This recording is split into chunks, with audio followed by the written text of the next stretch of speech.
to the Mystic Therapist podcast. So today we are going to be talking about, have you ever felt trapped inside of your own mind? Basically, like your brain is always jumping to a worst case scenario, like your brain is working against you, overthinking, spiraling, thinking people are judging you, maybe feeling like even you're not enough or you're not lovable or like you're a failure, just those automatic negative thoughts that continuously just have a stream going on inside of your mind. You might feel like you're not successful enough, not pretty enough, not confident enough, not talkative enough. And before you know it, basically your anxiety in your mind has completely hijacked the way that you go about your life, the way that you are living inside of the world. So today I'm going to be teaching one of the most evidence-based and science-backed therapy tools that is also used in the spiritual community as well. You may have heard it before, cognitive behavioral therapy or CBT. And this skill that I'm going to teach you has the capacity to change your entire life. And what's interesting is this is a skill that's used in both the spiritual world. A lot of people talk about manifestation, thoughts become reality. If you think it and feel it, then it will happen for you. Stuff like that you might have heard. And people talk about this in therapy. And psychologists talk about this too. And it's been very, very studied and proven to be very effective for specifically anxiety, depression, and a lot of different things. So I'm going to be teaching you, what is CBT? Where does it come from? What does this mean? But how can it help you? How can it help you feel safer inside of your own mind, feel more at peace, more calm, more confident, and become the version of yourself you want to be? So yeah, spiritual world and the psychology world, the science world, they have been studying CBT for decades. It kind of has different names, but we're going to talk about it in terms of therapy terms. So basically, the basics of CBT is that your thoughts and your emotions and your behaviors are all linked. You can think of it kind of like a triangle, and it's basically your thoughts affect the way you feel, and how you feel is going to predict how you are going to behave in your actions. So if you have negative thoughts, I'm a failure, I suck, I'm not enough, I'm not confident, I'm ugly, I can't do this, how do you think that person is going to feel? They're going to feel depressed. They're going to feel shameful. They're going to feel insecure. They're going to feel down, unmotivated, tired, even frustrated, angry, all of those things. And when someone feels that way, what are they going to do? They're not going to make choices that is aligning with the person that they want to be or the best possible version of themselves. So I'm really going to break this down for you today. And by the end of this episode and this video, you will be able to use CBT without actually going to therapy, and understand what it is and make it work for you so that you can start becoming and living the life that you desire. Freedom, love, connection, safety, peace, confidence, all of those things that I know that you're wanting. So if you're new here, welcome to the Mystic Therapist podcast. This is where modern psychology meets ancient wisdom, nervous system healing, ancient wisdom, and becoming your highest self. So every single week on Wednesdays, we have episodes. So make sure to save this one and click subscribe. So let's get into this one. So the first part we're going to get into is why anxiety feels so real. Where is this even coming from? So I'm going to be talking a lot about anxiety because anxiety is something that I have found through being a therapist is something that the majority of people are dealing with. So let's take it back and understand anxiety a little bit before we dive into CBT. So anxiety is not proof that something is wrong with you. It's not proof of things. Anxiety is basically your brain's way of trying to protect you. I have a whole other episode that I did last week about anxiety. If you want to watch that, feel free. But anxiety is basically your nervous system and your brain trying to protect you. Your nervous system evolved to scan for danger. Thousands of years ago, there were real dangers. There is still real dangers, but anxiety evolved because danger was like predators. Danger was survival threats, hunger, very real danger And so this was our body's protective mechanism. It stems from that ancient survival that's within us. However, now we don't have so much of those dangers, right? Our day to day lives is not consumed with, is this predator going to attack me? Where am I going to sleep tonight? And things like that. And I'm talking about the majority of us. Danger can feel like, what if this person doesn't text me back? Oh my God, my boss texts me, danger. No, or what if I fail? What if I embarrass myself? What if I have to talk in front of all these people? What if I have to go to the social outing? What if something bad happens? So your brain treats emotional danger like physical danger. And when your brain believes that a thought is dangerous, it is going to send signals to your body. Adrenaline, stress hormones. You know probably exactly what I'm talking about. Your heart will start racing. You might feel nauseous. You might start overthinking. You might have tension. You might get really hot and shaky, panic, avoidance, all those kinds of things. Whenever your mind thinks there's danger, it pumps signals to your body to prepare for the threat, right? Because if there was a real danger, you need to be able to get out of that situation. Your body's trying to help you and protect you.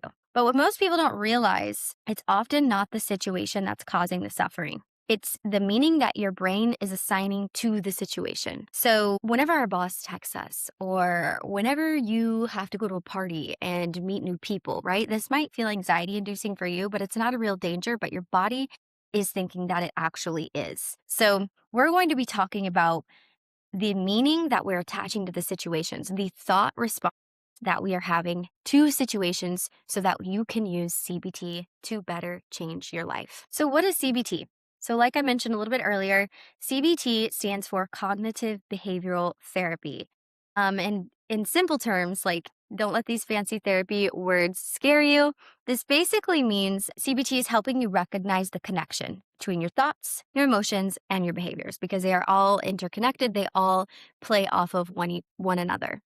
Because these things are constantly influencing each other, that is why they've come up with CBT, so that you can positively influence these things. So I got into a little bit in the beginning, but we have the cognitive triangle. So we have our thoughts, emotions, and then our behaviors. And so the cognitive triangle basically means your thoughts affect your emotions affect your behaviors, and your behaviors will start to reinforce this triangle, your thoughts. So for example, somebody doesn't text you back. So then you have the thought, they hate me. They don't want to hang out with me. They don't like me, right? Then what emotion is going to come? Anxiety, rejection, sadness, things like that. And because you had that emotion, then you start to maybe withdraw, isolate. Maybe you're overanalyzing. Maybe you're spiraling, things like that, right? And then it just kind of reinforces itself and you get into this really bad spiral.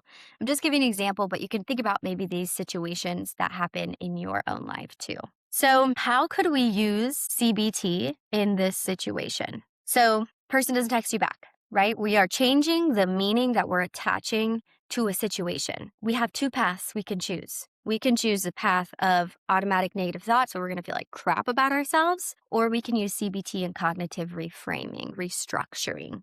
These are fancy therapy words, but don't let it scare you, because it's actually very, very easy to do. So person doesn't text you back. Thoughts. Let's reframe our thought. Maybe they're busy. Maybe they are doing something else.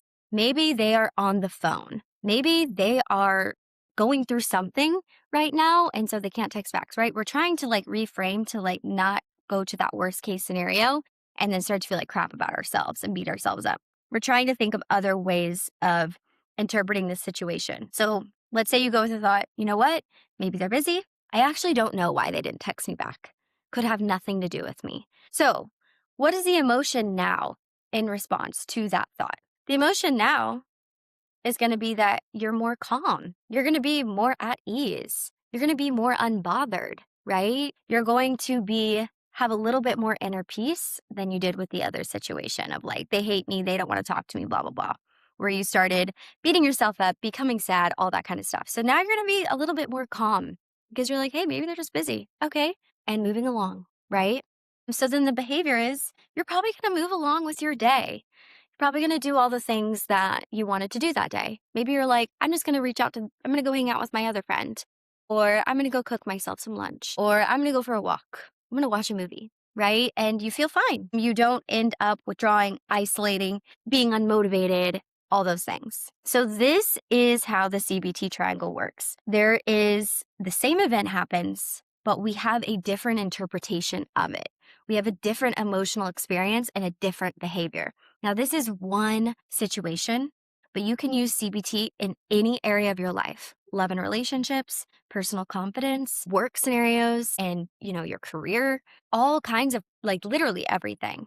You can use this with everything. It's very, very helpful and it is proven to work. So it works. Okay, so let's get into the science. Why does this work? Why does CBT work so well? So the science behind this, it's not just positive thinking, right? And I think all of us can kind of agree, when someone says just think positive or just don't think like that, that's not really helpful. So this isn't just positive thinking. This is neuroscience. This is reprogramming your mind. Neuroplasticity, which is the idea and the study of the brain is able to change the way that it thinks and does things. Neuroplasticity is real, and CBT is tapping into neuroscience. So CBT is one of the most researched therapies for anxiety and depression. Research consistently shows that CBT can significantly reduce your symptoms of anxiety, of panic, of depression, social anxiety, OCD patterns, stress, all kinds of things. The research has continued to prove this over and over again. That's why a lot of therapists use this. And why is this? It's because your brain is adaptable. It's because of neuroplasticity, which, like I mentioned, neuroplasticity is basically how your brain is rewiring itself based on repeated thought patterns. So the thoughts that you practice become stronger neural pathways in your brain. So if every day you are thinking, I'm a failure, I'm not enough, nobody likes me, I'll never amount to anything, I'm ugly, I'm not pretty, I'm poor, all these things, then your brain is going to get very efficient at behaving in that story. Okay? That is going to be your reality. That is how you're going to feel. That's how you're going to operate when your brain is thinking those things. So if you consistently interrupt the thought and replace it with something that you can get behind, with something that you can believe, you begin building new pathways. And you literally start teaching your brain a different reality is what's happening there. So that's a little bit of the science behind cognitive behavioral therapy. What is the woo-woo stuff? Because we love to talk about the woo-woo here. We love to talk about the manifestation aspect, the spirituality, and this is really where we're blending both of those worlds together because there is so much overlap. So what is this manifestation? Doesn't it sound like, think positive affirmations, and great things are going to happen? I'm going to think that I am rich, I'm a millionaire, and then one day it's just going to happen, right? This is where my spiritual people are going to be like, wait, Brandy, are you saying manifestation is CBT? And honestly, yes, there is a ton of overlap. It's not exactly the same thing, but there is a lot of overlap and similarities between CBT and manifestation in the spiritual world. So in the spiritual world, they often will say things like your thoughts create your reality. You also maybe have heard this in ancient different philosophies and religions. This reminds you a lot of what Buddhist teachings tell you about your thoughts. So psychology kind of says your thoughts influence your emotions and your nervous system, your beliefs and actions and behaviors, which influence your outcomes. So if you believe I'm awkward, you're going to show up awkward. If you avoid people, you are going to shrink yourself. You are going to isolate and probably not have a lot of friends, right? I'm just trying to give you the harsh truth because this matters. And if you're watching this, then you need this. Whenever you shrink yourself or you're isolating or you're avoiding things, you're going to become even more anxious than you already were. And you get stuck in this really, really difficult loop. That belief creates behaviors that reinforce your story. But if you begin practicing a different reframe with your negative thoughts, so I want you to think of one thought that consistently shows up for you. Maybe it's that I'm a failure. Maybe it's I'm not good enough. Oftentimes, this thought is rooted in a deep core belief that maybe happened when you were younger or in a previous relationship or from a parent or a teacher or something. You have had this thought maybe reinforced a few times where you have believed it. And so choose one thought and pick one reframe, maybe to start. So begin practicing a reframe, a positive affirmation that you can actually get behind. That is key here. You don't want to give yourself some fluff that you don't actually believe.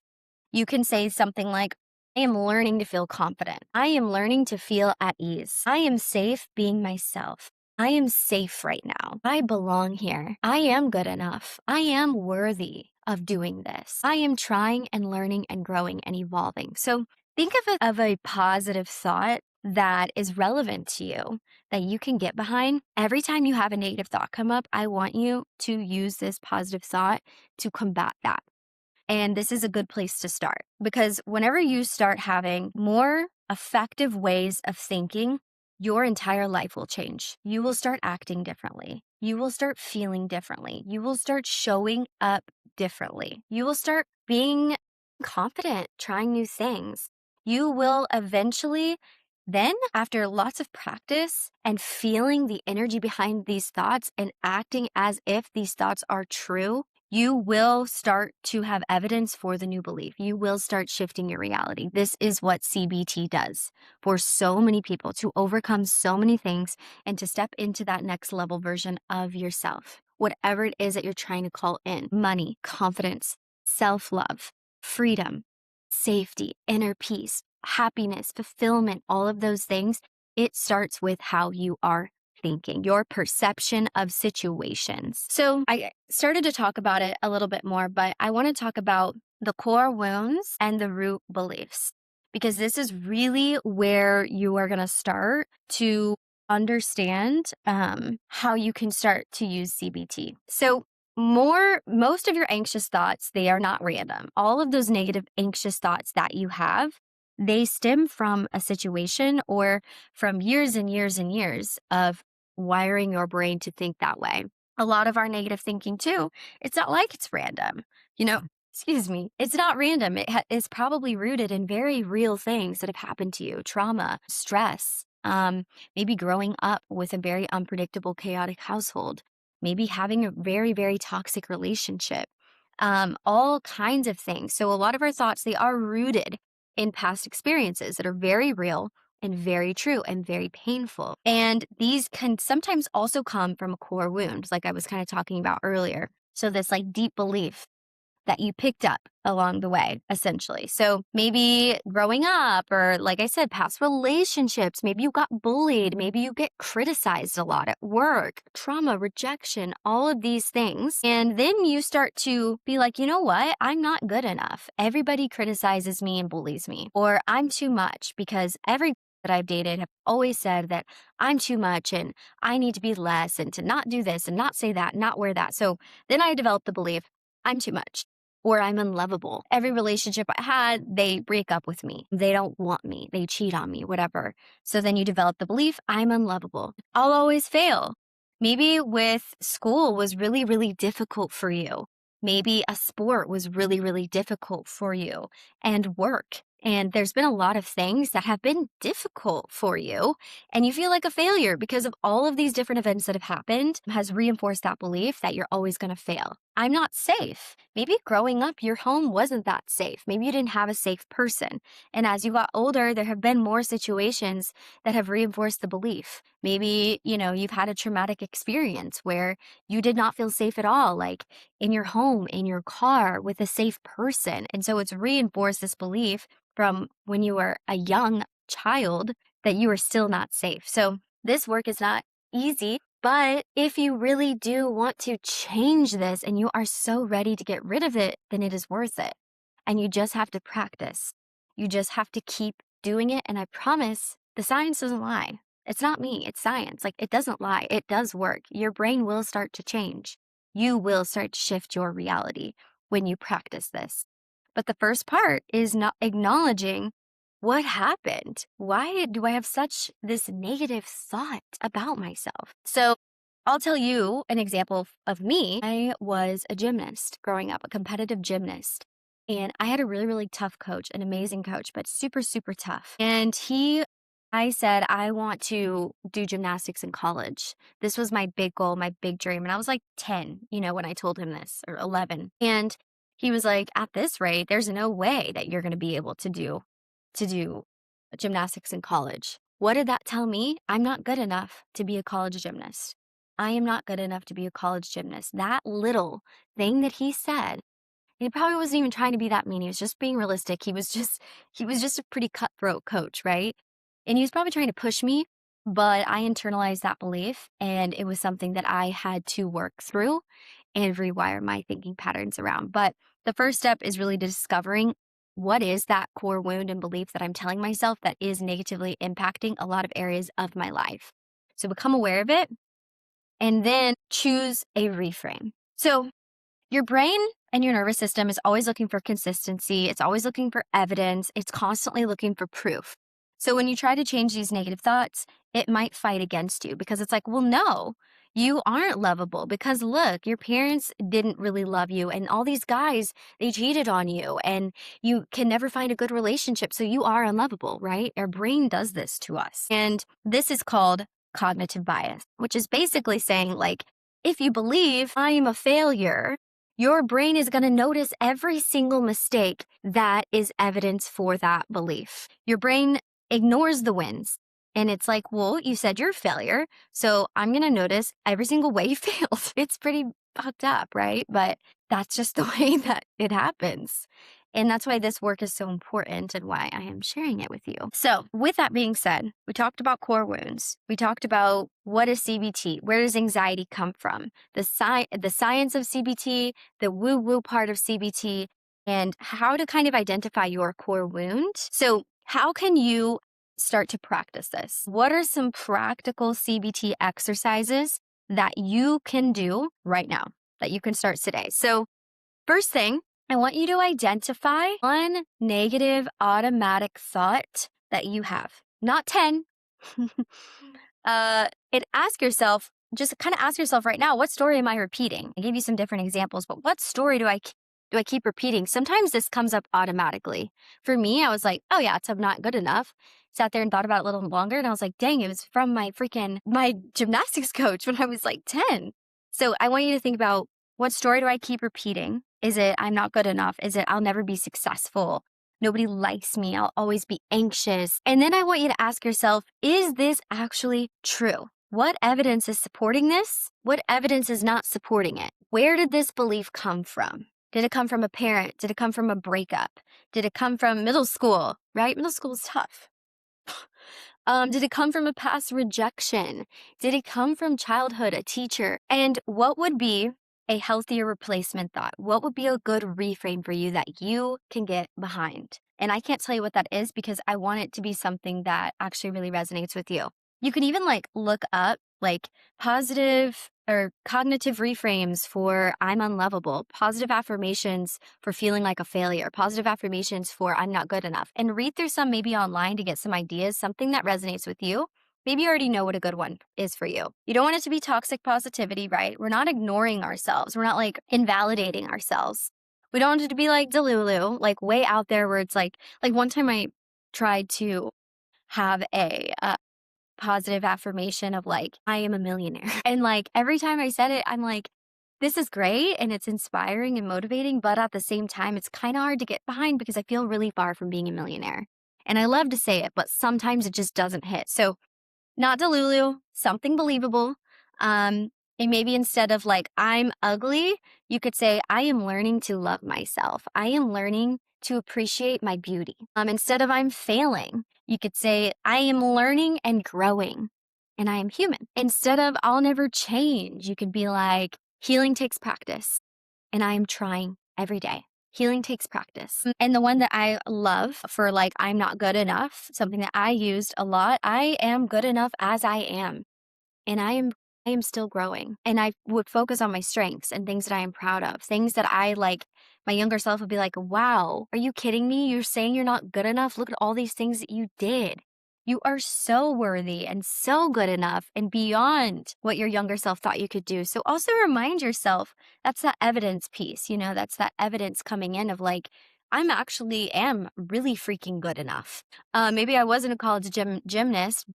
Here's all this evidence that proves that belief of I'm not good enough wrong. So think of those think of those things too, of like, what proves this wrong? For the unlovable one, maybe it's like how much your friends love you, right? Maybe it's, wow, my friends tell me every day how much they love me, or like this one person told me that I am lovable, or my grandmother always tells me how much I love me. Like proof against the thought really, really helps too with developing a belief to kind of get behind. Like I said, affirmations. People love saying affirmations don't work. And maybe you don't need to label it with affirmations. Honestly, sometimes affirmations, like I said, they don't work, but they will work. So like I said, I'm a millionaire one, my nervous system is like, girl, you are definitely not a millionaire. Like, what are you saying? Your brain will reject it, and this might backfire. This won't really help things if your brain is rejecting it. So you got to use those believable ones, thoughts that your nervous system can really, really accept and get behind and believe. So like I said, I am learning too. I'm becoming more. I am safe. I am healing. I am worthy despite X, Y, and Z. And the key is repetition. So it's catching yourself every time you have that thought that enters your mind. You are rewiring. You are using neuroplasticity. You are training your brain to think differently, and it works. The science don't lie. So your challenge this week, and what I want you to take with you, is to catch your spiral when it's happening. Catch your negative thought. Even sitting here and doing the work right now and starting to reflect on this, it's going to change you. There's going to be some shifts that happen. So I want you to catch your spiral this week. Catch the negative thought and pause and ask yourself, what am I telling myself right now? And then reframe it. Replace it, repeat it, and over time, you are going to start to change your life. You are going to become more calm, more peaceful, more confident, more loving, more grounded, all those things that you want. So that's why it's important to know, what is that statement that I'm going to say every time I catch myself in that negative thought spiral. It's helpful to have that statement to tell yourself, kind of like a mantra. Maybe you don't want to say affirmations. Maybe we use mantra, right? Like, let's say mantra or whatever works for you. Just like that grounding statement that you can really lean into when you need and when the negative spiral is happening. So catch it. Say, what am I telling myself right now? Pause and change the narrative, change the story. Healing isn't always some giant breakthrough. It's really these like little actions and interrupting the same negative thought for like the 100th time. And then you realize this thought doesn't control me anymore. You realize, wow, actually pushed through all of those negative things that I used to tell myself. I actually respect and love myself so much more. So it's not all of a sudden one day it's going to have a massive breakthrough. Over time, this is going to drastically change your life. And I really want you to use this. If this episode resonated with you in any way, send it to someone who maybe struggles with anxiety, with negative thoughts, with overthinking, with beating themselves up. DM me or comment, like, what is your biggest negative thought pattern that you are going to interrupt, that you are working on in your healing? And remember, your thoughts are not facts. That's another thing that we talk a lot about in CBT. Thoughts are just thoughts. The thoughts you repeatedly practice, they are going to shape your experience of life. So you are not broken. Your brain learned survival, and you can teach it safety. So I will see you in the next episode of the Mystic Therapist podcast, and I hope you have a wonderful day. Bye.